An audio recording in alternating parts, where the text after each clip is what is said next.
Guys మనకి హైదరాబాద్లో చూసుకుంటే 3 ఇంపార్టెంట్ లొకేషన్ ఉన్నాయి. అంటే సాఫ్ట్వేర్ కోచింగ్ తీసుకోవడానికి హైదరాబాద్లో ఈ 3 లొకేషన్స్ అనేవి ఇంపార్టెంట్.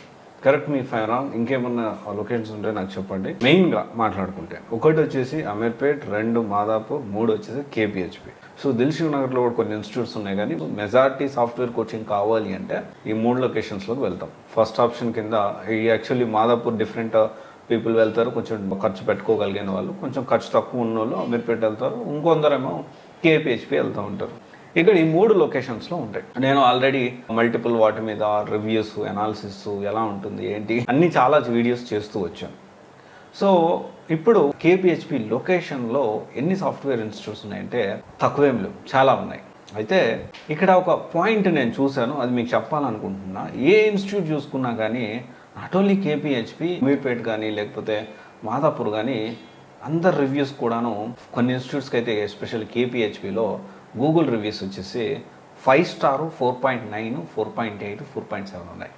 అంటే ఇక్కడ రివ్యూస్ విషయంలో ఎంతవరకు కరెక్ట్? ఈ పాజిటివ్ రివ్యూస్ ఉన్నాయి. ఐ థింక్ డెఫినెట్లీ నేనేం చెప్పదలుచుకున్నానంటే this is a part of business, this is a part of marketing. మనం ఏమి దాన్ని తప్పు పట్టడానికి కూడా లేదు. కానీ గూగుల్లో 5 స్టార్ రేటింగ్ ఉందని కేపీహెచ్పిలో ఒక బ్రాండ్ సెలెక్ట్ చేసుకోవడం కరెక్ట్ కాదు. అలాగని 4.1 స్టార్ ఉందని దాన్ని రిజెక్ట్ చేయడం కూడా కరెక్ట్ కాదు. ఎందుకంటే కొంతమంది ఫోకస్ చేయరు. ఇప్పుడు వాళ్ళ దగ్గర 100 మంది స్టూడెంట్స్ జాయిన్ అయ్యారు. చాలామంది ఎలా ఉంటారు, మనం ఎలా ముందుకు తీసుకెళ్ళాలి, జాయిన్ అయిన స్టూడెంట్స్కి ఎలా క్లాసులు చెప్పాలి, ఎలా ప్లేస్మెంట్లు ఇవ్వాలి, ఇలాగే ఆలోచిస్తూ ఉంటారు.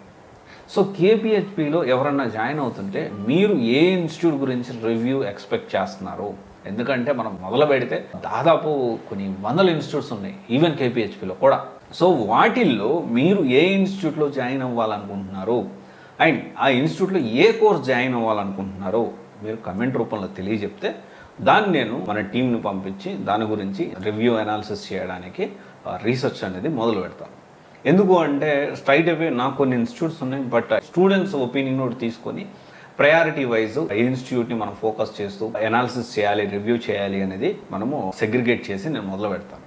సో ఈ గూగుల్లో రివ్యూస్ చూసి డెసిషన్ తీసుకోవద్దు. నా ఉద్దేశం ఏంటి అంటే గూగుల్లో రివ్యూస్ చూసి మీరు జాయిన్ అవ్వద్దు అని నేను చెప్పట్లేదు. అలాగని తక్కువ రేటింగ్ ఉన్న ఇన్స్టిట్యూటు దీంట్లో మనం జాయిన్ అవ్వకూడదు అని కూడా చెప్పట్లేదు. సో అలాంటి డెసిషన్ కూడా తీసుకోకండి. ఎందుకంటే గూగుల్లో రివ్యూస్ చూసి మనము ఎప్పుడు కూడా డెసిషన్ తీసుకోకూడదు. నేను చెప్పిన పాయింట్స్ కూడా నేను బాగుంది అంటే వెళ్ళి వెంటనే జాయిన్ అవ్వద్దనే చెప్తున్నా నేను. మీరు క్రాస్ వెరిఫై చేసుకోండి, ఈ పాయింట్స్ ఇక్కడ ఉన్నాయా లేవా, లేకపోతే నేను చెప్పింది నిజమా అబద్ధమా అనేది క్రాస్ వెరిఫై చేసుకోవాల్సిన అవసరం ఎంతైనా ఉంది. This is very important. Software institutes, software coaching కేపీహెచ్పిలో జాయిన్ అయ్యే వాళ్ళు ఇది ఖచ్చితంగా గుర్తుపెట్టుకోండి especially. Okay, and not only KPHB, Ameerpet, ఎక్కడైనా కానీ ఇదైతే ఖచ్చితంగా కన్సిడర్ చేసుకోండి. ఇప్పుడైతే అక్కడ ఏ ఇన్స్టిట్యూట్లో జాయిన్ అవ్వాలనుకున్నారు, ఏ కోర్స్ జాయిన్ అవ్వాలనుకుని చెప్తే దాన్ని బట్టి నేను సెగ్రిగేట్ చేసి మీకు అప్డేట్ చేయడానికి అవకాశం ఉంటుంది. Thank you.